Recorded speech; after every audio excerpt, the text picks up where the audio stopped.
ক্রিকেটকে নিজেদের হাতের মুঠোয় রাখা বলেন আর পায়ের নিচে দাবিয়ে রাখা বলেন, সেটা তো ইন্ডিয়া করতেই থাকে। সেই দাদাগিরি তো তাদের আজকে নতুন না, আমরা জানি তো সেই দাদাগিরি তারা করছে। আর্থিক ক্ষতির জায়গাটা আপনি চাইলে পূরণ করে দিতে পারবেন, কম বেশি করে এটা করা সম্ভব।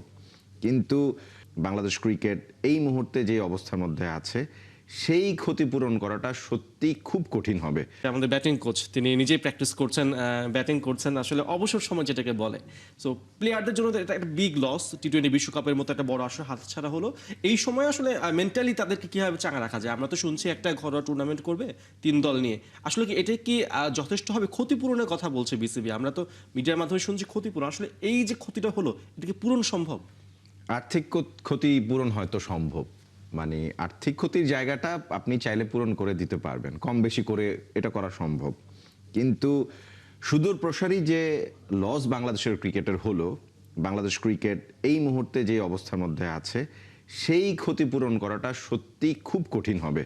যদি যেটা মোহাম্মদ আশরাফুল বলছিলেন যে বাংলাদেশে ন্যাশনাল ইলেকশনের পরে যদি কোনো নির্বাচিত সরকার আসে, সেই সরকার এবং সেই সরকারের সাথে কানেক্টেড বাংলাদেশ ক্রিকেট বোর্ড যদি মানে গুড প্ল্যান করে এই ক্রিকেট কূটনীতিটাকে সামনের দিকে না নিয়ে যেতে পারে, সেটা বাংলাদেশ ক্রিকেটকে মানে কয়েকশো বছর পিছিয়ে দিতে পারে।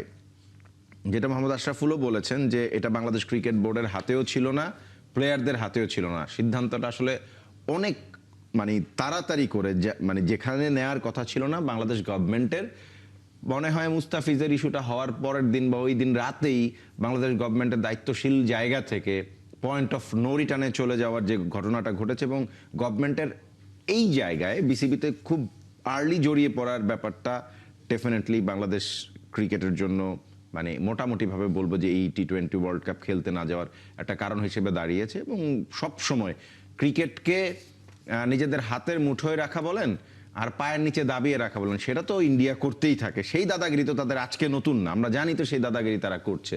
সো যাদের সাথে আপনি মানে জলে বাস করে আপনি কুমিরের সাথে যুদ্ধ করে পারবেন না, কিন্তু টেকনিক্যালি কুমিরের হাত থেকে কিভাবে বেঁচে থাকা যায় এবং কিভাবে আপনি নদীটা পার হবেন, সেই বুদ্ধিটা আপনাকে সব সময় মাথায় রাখতে হবে।